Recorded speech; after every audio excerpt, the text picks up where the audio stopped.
Nothing moves. Not the river, not the road, not even the light. The sun drags itself a hand's width above the horizon and hangs there weak and cold, as if it too has no strength left. The air burns your lungs when you breathe. Smoke from the hearth clings low, refusing to rise, so the cottage smells of damp wood and wool, of sweat that never washes out. And this is not a story about castles and banquets. This is the fight to keep a fire alive, to stretch bread for another day, to keep your child's skin warm enough that it doesn't turn white and lifeless. Here, winter is not a season. It is the enemy. If the fire dies, you do not simply light another. Flint and steel exist, yes, but the odds are against you. A fire must be coaxed from ember to flame with patience, with kindling that is dry when nothing is dry. Fail once, twice, and the frost sets into the marrow of your bones. So every night, Agnes, wife of Thomas, mother of two, pushes ash over her fire as if tucking in a child. She leaves only the faintest glow beneath the blanket of grey. That ember is her bank account. Tomorrow morning, she will withdraw from it carefully, blowing life back into the sticks of gorse. If she wakes to find it cold, she will need to beg an ember from a neighbour, and every ember costs a debt. The wolf outside is less dangerous than the cold inside. But the wolf has a role in this story too. The rule of 3 threats governs this winter: cold, hunger, authority. Cold kills the weak and the careless. Hunger weakens the body and makes mistakes more likely. And authority, the steward who rides down from the manor, threatens to take the little you have for the Lord's due. Survive one, and the other 2 wait in ambush.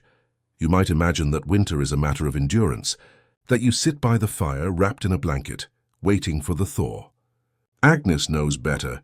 Winter is a season long decided in the summer. How many bushels of grain threshed and stored dry in the loft? How much pork salted in the brine barrels? Did the apples keep their skin, or did rot crawl through the heap? These answers in August dictate who lives through February. Preparation is survival. Neglect is death postponed. Agnes walks the loft before the snows come, eyeing the sacks with suspicion. She listens for the scrabble of a rat. She runs her hand across the floor for damp. Each floor in the storehouse is a thief. Her husband Thomas patches the thatch above with clay and straw, because one drip through the roof in December could mold a sack of rye by January. Their children watch, because someday they will be the ones who must know how to listen for grain gone soft, how to smell when brine has turned foul. You might picture peasants as poor but merry, dancing around fires and singing away the dark. And perhaps once or twice they do. But here in the cold open of the season, the arithmetic is harsher. Each loaf is counted. Each stick of wood is weighed. There is no romance in rationing. There is only the sound of bread cracking when it is so dry it breaks teeth. What fills the belly through these months? Bread coarse and hard. Pottage, simmering endlessly over the embers. Barley, peas, turnips, and whatever meat or bone can be spared. The taste is monotony itself, but monotony is mercy compared to nothing. Agnes stirs the pot and scrapes the sides, determined not to waste a crust. Even the scum is eaten. Hunger sharpens thrift, and yet she knows February will come, the hunger gap. The fields will still lie dead, stores will dwindle, and the first greens will not yet sprout. The body grows thinner when the days grow longer. This is the knife edge of survival, where even a family who did everything right in July may falter. The cold open is not just weather, but exposure. The walls of Agnes's cottage are wattle and daub, patched against draughts but never tight. Every breath of wind is a thief of warmth. The children sleep close, pressed against their mother on the straw pallet. Layers of wool cover them, but frost still gathers on the inside of the roof, dripping in the dawn. Shoes, simple leather turn shoes, are stuffed with straw for insulation. The straw is replaced daily, damp from sweat and snow. A hole in the sole is not an inconvenience. It is frostbite waiting for toes. Outside, the well is frozen. Water must be hacked out and carried in. A fall on the ice means weeks of lameness, and there are no weeks to spare. Every task is slower, harder, riskier. A misstep now costs not comfort, but life. This is where we begin, a family at the mercy of the season.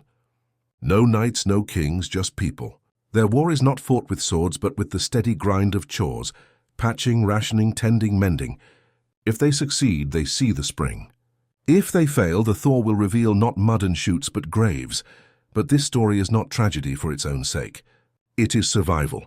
Through Agnes's eyes, you will see how summer labor becomes winter salvation, how embers are guarded as if they were gold, how bread is stretched beyond reason, and how community both saves and betrays. You will see wolves, you will see outlaws, you will see the steward's men searching for hidden grain. And you will see when the thaw comes that spring can kill too. For now, remember only this. Winter is the enemy, and Agnes must fight it with every scrap of skill she has. And if you think you know how the story ends, watch for the red thread around Beatrice's wrist. It will matter. Winter's fate is sealed under a July sun. It does not matter how carefully Agnes tends her hearth in January, if the work was not done when the fields were green. The months of plenty are not a time of ease. They are the forge where survival is hammered out, one bushel at a time. Grain is the heart of the matter. Barley, rye, and sometimes wheat, if the soil is kind and the Lord allows it. Fields are cut with sickles, backs bent for hours, sweat soaking through linen. Children follow with twine, bundling sheaves too heavy for their arms. Once the stalks are hauled in, the real fight begins, threshing. On the barn floor, men swing flails, knocking grain loose from husks. Dust fills the air, chokes the lungs. The rhythm is steady like a drumbeat. Every strike is another mouth fed in February. After threshing comes winnowing. Grain is tossed high in woven baskets so the wind can steal the chaff. On still days, this is maddening work. Agnes mutters a prayer for a breeze, shaking the basket again and again. The good kernels fall heavy. The useless husk drifts away. What remains is precious. Food, seed, life. The grain is bagged, hoisted into lofts, guarded like treasure. But lofts are imperfect vaults. A leak in the thatch, a rat in the beam, damp from a foggy night, each one is an enemy. Agnes walks the loft with suspicion in her eyes, pressing her hand against the sacks, feeling for softness, for rot. She listens for the telltale rustle of tiny feet. One rat can waste more than it eats, gnawing holes, inviting damp, fouling the store. Meat is the next defense. Pigs are fed through summer on scraps weigh acorns when the oak trees are generous. In autumn, when fodder runs low, the pigs are slaughtered. Nothing is wasted. Fat is rendered to lard. Blood is caught for pudding. Bones will flavor broth. Even bladders are washed, dried, and saved for pouches. Flesh is salted or smoked. The smokehouse becomes a cathedral of survival. Plumes of oak and applewood curling upward as slabs hang in the haze. Salt, deer salt, bites into flesh, keeping rot at bay. A barrel of pork is a promise. A meal in midwinter when the ground yields nothing. Fruit and vegetables demand their own strategies. Cabbages are layered with brine, turning sharp and sour, but alive long after the fields are frozen. Apples are sliced, strung on cords, hung to dry in the rafters. Some are pressed for cider, a drink that is calories as well as comfort. Beans and peas are shelled, dried, sealed in sacks. Turnips and carrots are buried in pits lined with straw. Everything has its place and everything has its danger. This is where Agnes proves her worth. She knows which barrels to check daily, which cords of apples to turn, which sacks to shift so air moves freely. Neglect is death disguised as laziness. A barrel gone bad in January means hunger in March. She inventories not on parchment, but in her mind, walking through the cottage at night, counting, weighing, deciding. And then there are obligations. The manor takes its share always. A tithe for the church, a rent for the Lord, boon work in the fields. What leaves their lofts may never return. Agnes feels the subtraction keenly, but she cannot protest. The steward's eyes are sharp, and his men are quicker with punishment than with mercy. The family's own winter stockpile shrinks each time the Lord's wagons creak away. Yet there is also community. A neighbor may trade dried beans for a sack of wool. A widow might receive a loaf today and repay in eggs when spring returns. Social debt is another form of storage, one Agnes respects as much as any seller, but she knows its risks too. Charity breeds expectation. In February, when hunger bites deepest, debts may be called in at the worst possible time. Summer teaches thrift not only in goods, but in hours. The days are long, but each must be used. Grain cut too late risks a storm flattening the field. Meat salted too slowly invites flies. Fruit left too long on the branch rots where it hangs. Agnes moves with urgency, always balancing tomorrow against today. Work is heavy, unending, but she knows the truth. Each mistake in July will echo in February, and here lies the cruelty of it. Sometimes even success is not enough. A good harvest can still fail to last. A rat unseen, a sack gone mouldy, a neighbour's plea too difficult to deny. By Candlemas the stockpile may already be thin. The family must stretch again, always stretching, until the days are longer, the ground softens, and the first nettles break the soil. Agnes remembers every detail of these preparations. She remembers how many bushels went to the loft, how many slabs of pork hung in the smokehouse, how many jars of pickled cabbage lined the shelf. She remembers the tally because she must. There will come a night in February when she ladles thin pottage into wooden bowls, and she will know exactly how many nights remain before the last sack is empty. The village knows it too. They glance at each other's stores, at the smoke curling from chimneys, at the heft of sacks slung over shoulders. They measure one another not in smiles or words, but in survival. Who has enough? Who will beg first? Who will starve? 2 mistakes in August will cost a child in March. Agnes repeats this truth like a prayer, though she does not always say it aloud. She does not need to. The evidence is everywhere. In the sacks, the barrels, the cords of apples, the pits of turnips. Summer is the battlefield, and only the disciplined win. And so the season of light becomes the foundation for the season of dark. The sweat of July is the bread of January. The salt of October is the flesh of February. And every choice, what to store, what to spare, what to give, becomes the quiet arithmetic of survival. When the snow falls and the cottage walls shake with wind, it will not be courage that saves Agnes. It will be the work she did under the hot sun, the patience with which she tended each sack, each barrel, each quart of apples. That is why she stirs the brine twice, why she checks the roof thrice, why she turns apples until her fingers cramp. Because in her heart, she already hears the hollow hunger of February, and she will not let it take her children. A single ember is a bank account. Agnes knows this as surely as she knows her children's names. Warmth is not a given in winter. It is engineered, guarded, coaxed. Every stick of wood, every twist of straw, every breath over glowing ash is a transaction. Spend too much, and the debt is paid in frostbite. Spend too little, and the cottage becomes a tomb. The house itself is no fortress against cold. Its bones are timber, its walls wattle and daub stakes woven with hazel rods daubed in clay, dung, and straw. A clever invention, cheap and quick to raise, but time gnaws at it. Cracks spread where clay dries and falls. Drafts creep in through gaps no wider than a finger. When the wind howls, it moans through the walls like a hungry ghost. Agnes packs mud into the worst seams, yet she knows the cold will always find a way. The roof is thatch, thick, sloping, heavy with frost. It keeps out the snow mostly, but it breathes cold air down into the loft where sacks of grain are stored. In the early dawn, frost beads sparkle inside, clinging to rafters. When the sun warms them, drops fall onto the floor, hissing in the ashes. Too many drops and the loft becomes damp. Mold spreads, food spoils. Thomas climbs up with more straw and clay, patching where he can, but winter always wins small victories, so the real battle is not fought with walls. It is fought with fire. Wood is currency. Not all wood is equal.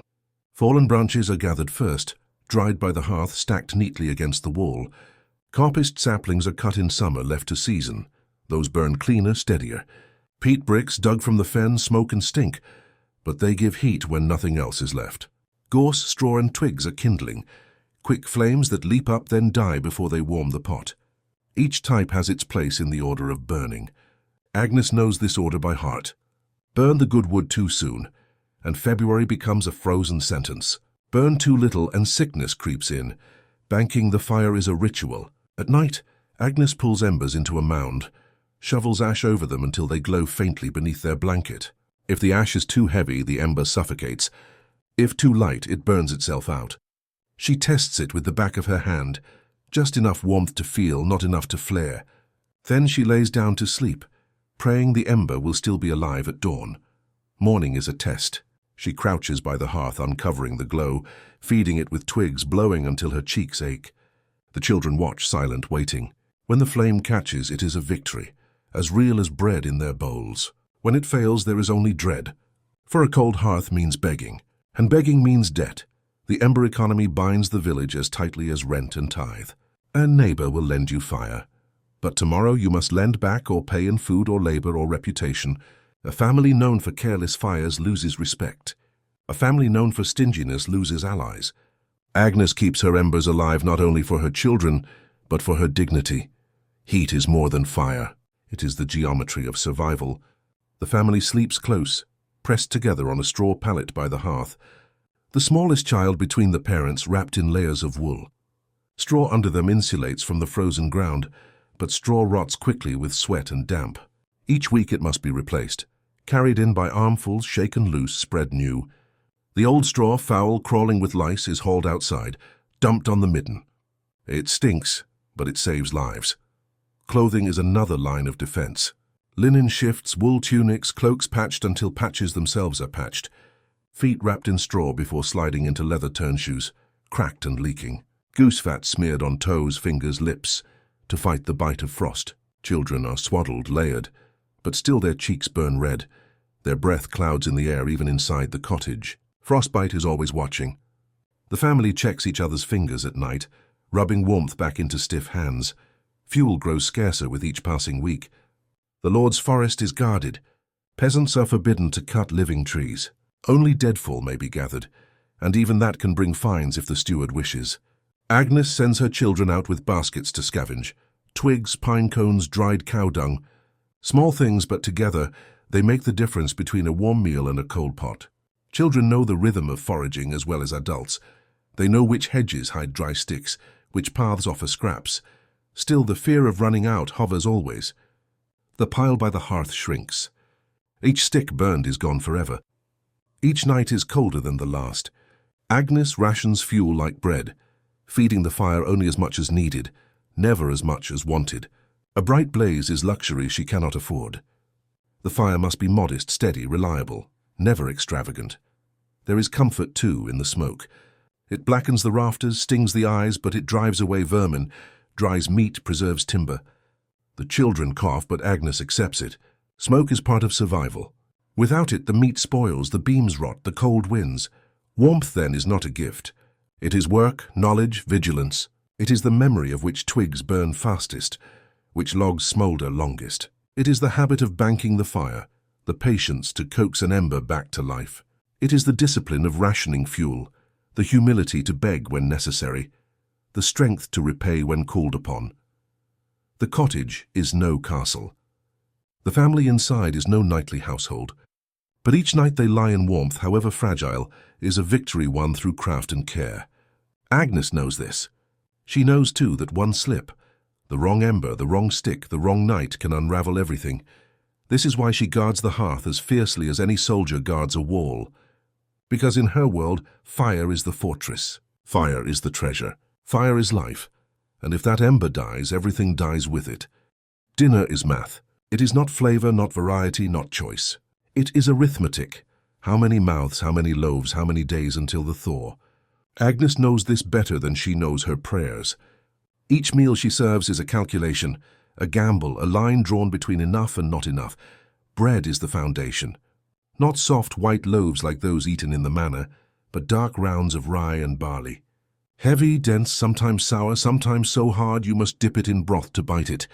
Flour is sifted with care, stretched with husks, with ground peas, with whatever will bulk it out. The crust can last for weeks, even when the crumb inside turns tough. Mold creeps in if the loft grows damp, and then Agnes must scrape, cut, or discard what she cannot afford to lose. Every loaf is rationed. No child eats their fill, not in January. Bread is measured in slices, not in appetite. With bread comes pottage. Always pottage. A pot sits by the hearth day and night. Barley and peas at its base. Turnips or leeks when they last, a bone if luck allows. It is never truly empty. It is never truly fresh. Ingredients come and go, flavors rise and fade, but the pot remains. Agnes ladles it out morning and evening, adding water when it thins, adding scraps when she can spare them.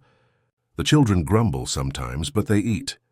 Hunger makes even monotony taste like mercy. Protein is rare, a sliver of pork from the salted barrel, a scrap of fat to melt into broth. More often, the meat is memory.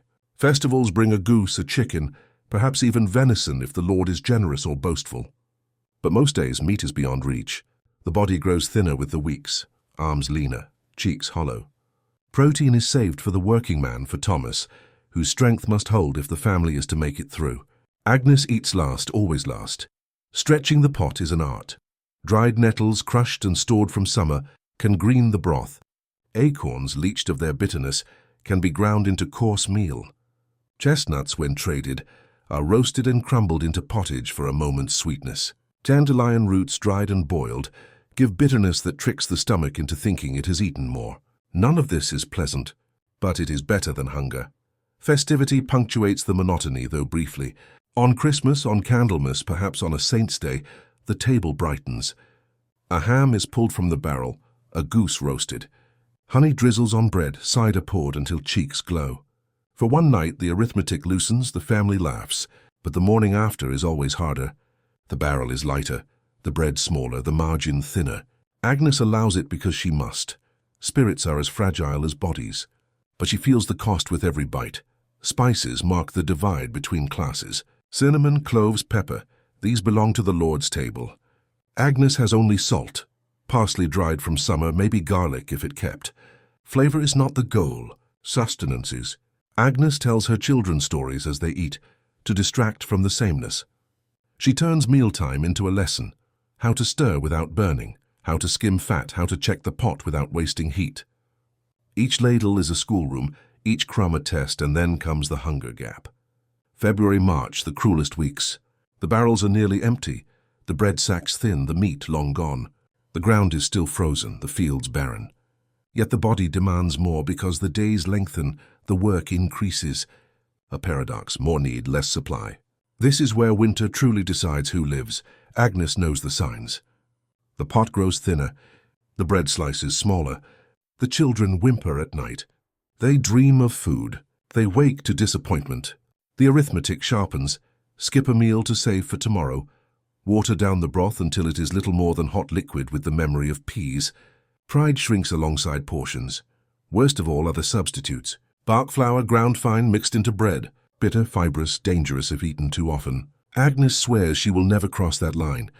She has seen what it does. Stomachs cramp, bodies weaken faster. Yet as February gnaws deeper, she weighs the choice. What is a mother's promise against the sound of a child's hollow stomach? In these weeks theft rises, a loaf gone from a loft, a carrot dug from a neighbor's pit. Fingers point, accusations fly. Trust thins as quickly as the pottage. Agnes watches her stores like a hawk, but she also watches her neighbors, knowing desperation makes saints into thieves. The village is bound together, but hunger tests every bond. Still Agnes keeps the pot simmering. She ladles carefully, evenly, never favoring one child over another. She cuts bread with a hand steady as a mason's. She endures their tears when the bowls are not full. She endures her own gnawing hunger when she pushes her portion toward Thomas or Beatrice or the baby. Winter is war, and this is her battlefield. The table, the pot, the loaf. Dinner is math. Each number is a choice. Each choice is survival. Agnes does not expect thanks. She expects only that tomorrow will bring the same arithmetic, the same hunger, the same reckoning. And she steels herself for it, because she knows the truth, the hunger gap is coming. And when it does, it will not be math anymore. It will be mercy or despair.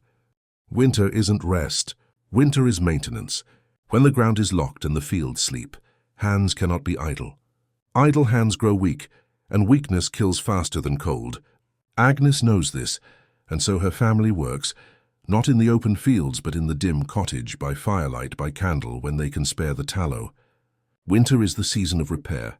Thomas has his bench, a plank against the wall, scattered with tools dulled by harvest.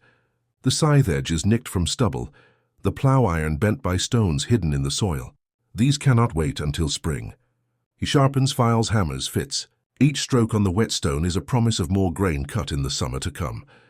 Each patch on the plough is the difference between a furrow straight and deep, or one that lets weeds choke the crop. Metal is scarce. Nails are hoarded like treasure. A hinge traded from a neighbor can mean a tighter door, less draft, less fuel burned.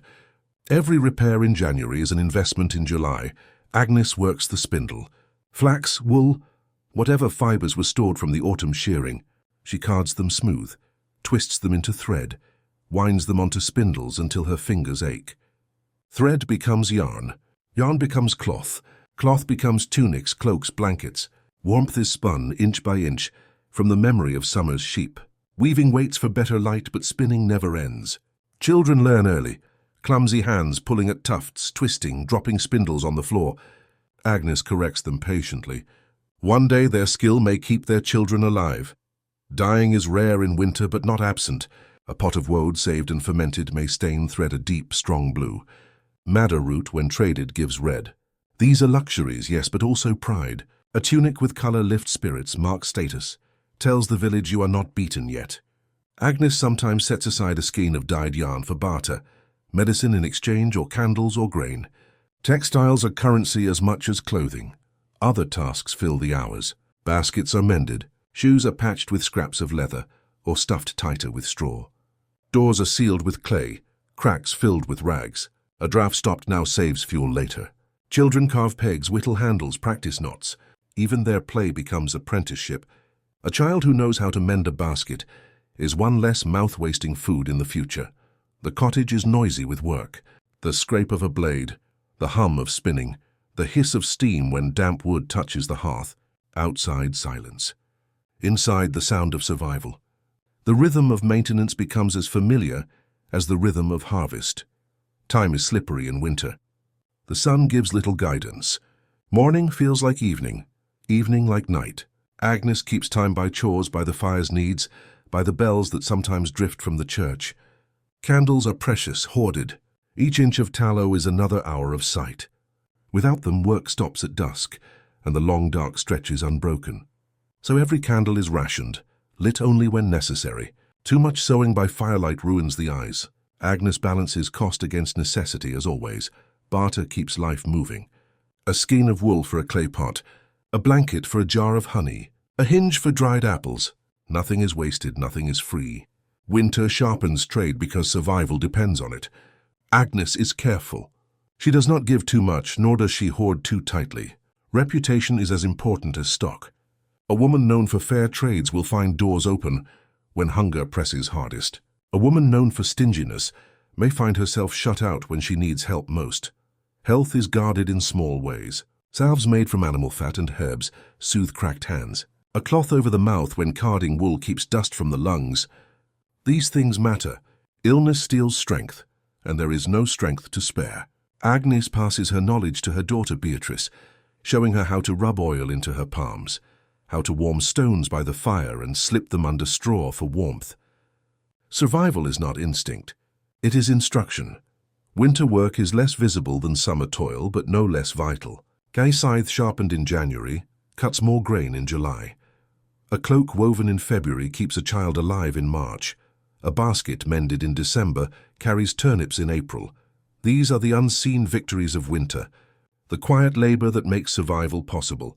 And through it all, Agnes keeps her mind busy with tallying, planning, teaching. Each thread spun, each hinge traded, each peg carved is a line in the ledger of survival. The work is small, often tedious, but it fills the dark with purpose, because winter may close the fields, but it does not close the hands. And hands that work are hands that endure. The same hearth that saves you can kill you. Agnes knows this every time she stirs the pot, every time smoke curls heavy against the rafters. Fire is warmth, food, light, but it is also danger. An ember too bold, a log too dry, a spark too wild. The cottage is a box of tinder, thatch above, straw below, daub cracked with age. One mistake, and the home that shields you becomes the pyre that ends you, but fire is only one threat. Illness waits in the shadows too. Winter squeezes the family together. 4, 5, 6 bodies pressed in one small room, breathing the same stale air, coughing into the same straw. The cold dampens lungs, stiffens joints, seeps into bones. What begins as a sniffle can turn to fever, then to silence. Agnes has seen it before. A neighbor's child gone in 3 days, a husband laid out before spring. The priest mutters prayers, but prayers do not warm a chest or clear phlegm from the lungs. Agnes wages her own war with herbs. Dried mint leaves steeped in hot water for the belly, chamomile for sleep, yarrow for bleeding cuts, elderflower for fevers. She stores them carefully in cloth pouches, tucked high above the hearth where smoke dries them and mice cannot reach. Sometimes they work, sometimes they do not. But doing nothing feels like surrender, and surrender is not an option.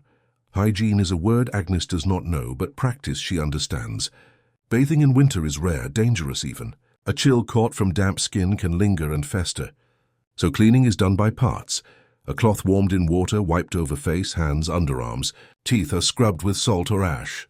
Hair combed with bone teeth, lice flicked into the fire. It is not comfort. It is prevention. Small acts that stave off bigger perils. Still, sickness slips through. Beatrice coughs at night, a dry, racking sound that shakes her small frame. Agnes listens in the dark, counting each cough, each pause. She brews honey into warm water, rubs goose fat on the child's chest, whispers prayers she half believes. But in truth she knows only time decides. Illness is a thief she cannot always outwit. Then there is the well. Water freezes hard, a sheet of ice thick as a shield. Men break it with axes, hauling buckets up, the wood groaning under the strain. But sometimes the rope snaps, sometimes the bucket cracks, sometimes the well itself gives nothing but foul slush. Without water, food cannot be cooked, herbs cannot steep. Thirst gnaws as sharply as hunger. Agnes prays each morning for clean water, for the rope to hold. The hearth demands vigilance. A bucket of water always waits by the fire, though in coldest nights even that freezes solid. Sparks leap when the wood is too dry, when Thomas forgets to bank the flame. Agnes remembers the miller's cottage 2 winters past, burned to ash in an hour, the family lucky to stumble out barefoot, shivering in the snow. She remembers the sound of the roof collapsing, the glow seen for miles. No one helped because no one could. You cannot fight fire with bare hands. You only watch and pray it does not spread. Fear of fire shapes habit. No loose straw near the hearth, no cloak hung too close to embers. Children warned again and again, do not run, do not play, do not forget. But children are children. Their games are loud, careless, sometimes dangerous. Agnes' sharpest words are not for laziness, but for recklessness near the fire. They sulk, but they listen. They must. Superstitions creep into the work, blurring the line between faith and practicality. Holly hung above the door to ward off evil, though Agnes knows it also deters insects. A broom laid across the threshold to keep sickness from crossing, though really it scrapes mud from boots. A charm tied to the baby's wrist, red thread knotted 3 times, a ward against fever. Does it work? Perhaps not. But belief steadies the heart, and in winter steadiness is worth as much as medicine. Still, there are limits. Agnes knows them in her bones. She knows when herbs will not cure, when warmth cannot heal, when prayer is only air. She has seen too many winters to cling to false hope. And yet she does what she can always, because doing nothing is worse. Doing nothing is despair. Winter is peril layered on peril. Fire, illness, ice, hunger, they weave together, trapping the family in a net of constant risk. Every day is a negotiation. Enough heat to live, but not enough to burn. Enough closeness to share warmth, but not enough to spread sickness. Enough water to drink, but not so much ice that the rope breaks. Agnes moves through these dangers with vigilance, with ritual, with memory. She banks the fire, stirs the pot, checks Beatrice's breath in the dark. She does not call herself brave. She calls herself alive. And in winter that is bravery enough. Sometimes the danger looks back. The snow holds secrets. In the morning, Agnes sees them first. Prints by the sheepfold, paw marks pressed into the crust, long straight lines drawn by claws. Wolves. She knows the shape. The men know too. And fear settles like frost on the village. Sheep are wealth, though they wear wool instead of coins. Wool means warmth, trade, barter. Mutton means meat when nothing else is left. A wolf taking 1 sheep is not just hunger tonight. It is less warmth in March, less trade in April, less life for the year to come. The Lord counts his sheep and he will not forgive losses. The burden falls on the village to defend what is his, though it is their backs that bend in the defense. The hunt is a calculus. Men gather with spears, staffs, sometimes bows if one is owned. Slings are common, stones gathered in pouches, children trained to throw with deadly precision. They walk into the snow, breath steaming, ears sharp. To leave the wolves unchallenged is to invite bolder raids, closer prints, missing sheep. To face them is to risk frostbite, injury, death in the white silence. Thomas knows this balance too well. He sharpens his spear on the stone, checks the bindings of its head, and kisses Agnes once before stepping into the trees. Hours later, the hunt returns, sometimes triumphant, with pelt stretched and blood on the snow, sometimes empty-handed, muttering about shadows in the pines, always exhausted, always colder than when they left. The meat is stringy, bitter, but it fills the pot. The pelt is worth more, traded for salt or iron, but the cost is hidden in bruises, twisted ankles, fevers that follow long nights in frozen woods. Agnes listens, tending wounds, warming hands, counting the toll. She does not cheer. She measures, but wolves are not the only predators. Sometimes the prints in the snow are not paws, but feet. Outlaws, men cast from the village, debtors, thieves, deserters. Men who know hunger as well as Agnes does, and who will take what they can from those still clinging to survival. Grain disappears from lofts. A hen vanishes. A child swears they saw a shadow slip past the barn. Fear grows sharper than the cold. The village answers with vigilance. Doors are barred with beams. Knives are kept near at hand, even in sleep. Night watches are whispered, men taking turns to circle the cottages, stamping their feet against the cold, listening for more than wolves. The line between man and beast blurs in the dark. Both hunt, both kill, both leave tracks in the snow. Agnes fears outlaws more than wolves. Wolves take sheep, but men take grain, tools, sometimes lives. Wolves can be chased with spears, their carcasses traded. Then return again and again until they are caught or killed. And when they are caught, punishment is brutal. Stocks, lashes, sometimes worse. The message is clear. Theft in winter is not mischief, it is war. Yet even defense is dangerous. A man frozen on watch is of no use in spring. A knife drawn at the wrong time breeds feuds that last beyond the thaw. The steward offers protection, but it is never free. Soldiers march in, claiming grain as payment, trampling paths with their boots, taking what they please. Safety at the cost of survival. Agnes sees the exchange for what it is, another form of theft dressed in armor. Still, the cottage prepares. A knife rests near the door, blade wrapped in cloth. Agnes sharpens it when the children sleep, testing its edge with her thumb. She does not want to use it, but wanting has little to do with survival. If a man comes through her door in the night, hunger in his eyes, desperation in his hands, she will choose her children over his need. Winter allows no gentleness. The children learn fear too. Beatrice asks why wolves come near, why men steal. Agnes answers carefully, because they are hungry, because they are cold, because the world is hard. She does not hide the truth, but she shapes it. She tells them that vigilance keeps them safe, that neighbors watch for each other, that the fire is both shield and warning. She teaches without saying the word kill, though the lesson is plain. Some nights when the wind drops and the silence is total, Agnes lies awake and listens. The crack of snow underfoot could be a fox, a wolf, or a man. Each sound pulls her upright, staring at the door, hand on the knife. She tells herself it is nothing. But she listens until her eyes burn. The wolf and the outlaw share one thing. They remind the village that winter is not a private struggle. It is communal, collective. One man's mistake, one family's weakness, can endanger them all. A wolf ignored will take another sheep. An outlaw unchallenged will return bolder. So they fight together, grudgingly, grimly, because survival demands it.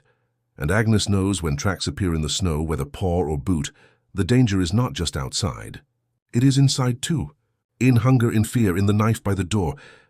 Hunger makes rebels. Not the kind sung about in ballads, but quiet rebels, desperate rebels.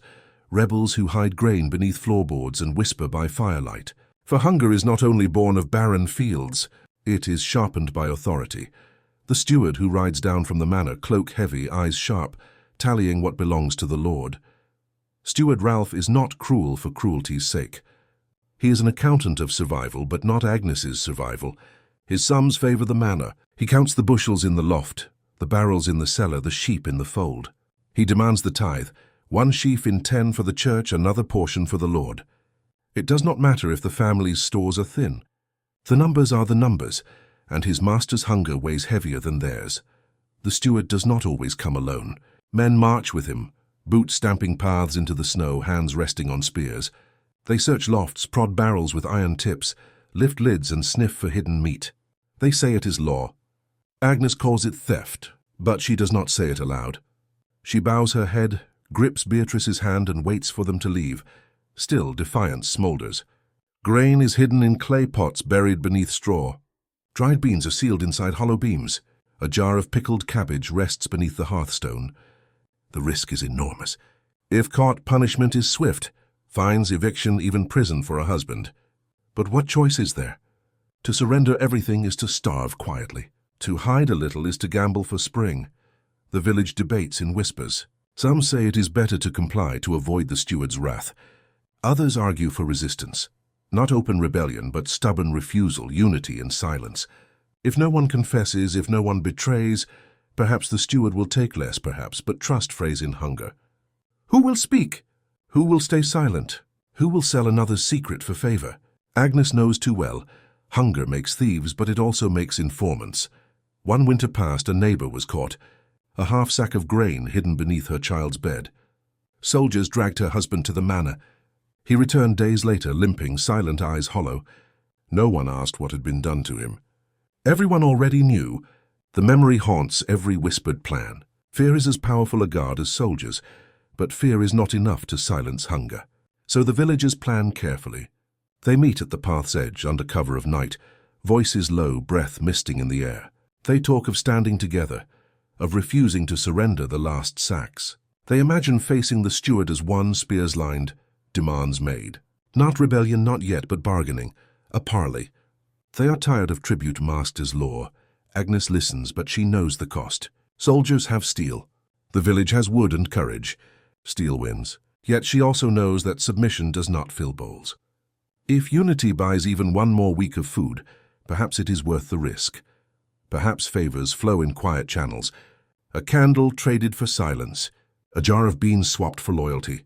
Grain borrowed with a promise to repay after the thaw. These small exchanges weave the fabric of resistance more tightly than any weapon. Agnes participates carefully, never too much, never too little. Reputation here is as critical as grain. The steward senses the mood. He arrives with more men, more noise, more threat. Yet even he cannot force food from empty barns. His master wants rents paid in coin, in grain, in obedience. The land offers only hunger. Something must bend. The standoff comes one morning at dawn. Soldiers on the path, villagers gathered with staffs and spears, voices raised but measured. They do not shout rebellion. They ask for aid, for grain lent, for rents eased, for patience until spring. The steward scowls. He knows his orders, but he also sees the line of faces, the set of jaws, the spears held firm. He sees that starving people are dangerous people, even unarmed. The truce that follows is no victory. Promises are vague. Inspections continue. Tribute is still demanded, but for a moment the village has spoken with one voice. For a moment, they have not bent entirely. Agnes returns to her cottage with mixed relief and dread. Relief that blood was not spilled. Dread that the reprieve is fragile. She does not trust the steward's word, nor the Lord's patience. She trusts only her own stores, her own fire, her own hands. Yet she feels a flicker of something dangerous. Hope that unity might matter. Hunger makes rebels. Not the rebels of banners and horns, but rebels of silence, of hidden jars, of shared glances in the snow. Quiet rebellion is survival disguised as obedience, and sometimes survival is enough. Spring can kill you too. The first thaw does not bring joy. It brings mud. Snow collapses into sludge. Paths vanish underwater. Ditches overflow. The river swells and spills, flooding the lower fields, drowning fences, soaking the soil where seed must soon be sown. What should be relief feels like another threat. Agnes stands in the doorway watching water creep toward the cottage. The children cheer at the sight of green blades pushing through melting drifts, but she sees only danger. Mud sucks at boots, rot stored turnips, ruined sacks not lifted high enough in the loft. The air is warmer, yes, but dampness breeds mold. A winter's worth of work can spoil in a week. The men hurry to dig ditches, carving channels with shovels dulled by frost. They heap mud into banks, cursing when it slides back into the trench. Children carry stones, women haul baskets of muck. It is frantic labor, a race against water. If the fields cannot be drained, there will be no planting. And no planting means no harvest. Survival stretches forward, a chain where one weak link breaks the year. Inside the cottage, the ledger of food is nearly closed. Bones rattling at the bottom of barrels, a jar of dried nettles, a sack with more dust than grain. Bread loaves so small they look like toys. Agnes stretches the last meals with water, boiling broth until it is barely more than warmth in a bowl. The taste is gone. The body cares only for fuel. The hunger gap is at its worst now. The body craves green, craves fat, craves meat, but there is none. Children chew on twigs, on bark, on anything to quiet their bellies. Agnes feeds them what she can. Nettle leaves when they sprout, bitter but alive. Sorrel sharp on the tongue. Dandelion shoots tough but filling. The first foods of spring are not feasts, they are survival rations. And still work must begin again. Tools sharpened in winter are lifted now. The plough is dragged to the field, its patched iron tested against sodden earth. Men strain against yokes, oxen bellow, the soil turning in heavy clods. Women scatter seed, precious seed, saved against hunger, each handful thrown with a prayer. A sparrow swoops low, stealing a kernel, and Agnes clenches her jaw. Every grain lost is a risk doubled. The steward returns, of course. He watches the sowing, counts the oxen, notes who labours and who lingers. His master will want his due in summer, whether or not the seed takes root. Agnes does not look at him. She looks at the soil, at the furrows, at the fragile gamble being buried. The harvest is months away, but the decision is made now. Beatrice's cough fades with the thaw, though her chest is still thin, her steps still slow. Agnes thanks the warmth for sparing her daughter, though she knows it was also the herbs, the care, the sheer luck of survival. Not every family is so fortunate. As the snow retreats, it uncovers graves, mounds of earth marked by nothing more than stones. Winter's toll is made visible in spring's light, yet there is also relief. The air no longer bites at skin. The sun lingers longer each day. Children laugh again, splashing in puddles, chasing each other with sticks. The village stirs with energy, even in hunger. Work is heavy, but hope cracks through like the shoots of nettle from the soil. Agnes takes stock not only of food, but of lessons. What did they do right? Grain checked daily, barrels turned, fire-guarded, tools mended. What could be done better? More salt, more straw, fewer risks with neighbors. She counts mistakes as carefully as loaves, because another winter waits ahead, and this one has taught her new arithmetic. The cottage is not victorious, it is simply still standing. That is enough. In this world, survival is triumph. Agnes has kept her family alive through cold, through hunger, through wolves and men and fire. She will not call it victory. She will call it endurance, and endurance has its rituals. Agnes stirs the pot one last time with the old bone before throwing it to the dogs. She opens the door wider, letting air chase smoke from the rafters. She kneels in the thawed earth, presses her palm to the soil, feels the promise beneath. Spring does not erase winter. It remembers. It shows the scars, hollow cheeks, empty barrels, graves by the path. But it also gives a chance to sow, to repair, to begin the cycle again. Agnes takes that chance. She scatters seed with steady hands, her children watching, learning, their small fists clutching kernels like treasure. She teaches them without words. This is how survival works. This is how we go on. The thaw has come. The flood has receded. The first seeds are in the ground, and for another year Agnes has won.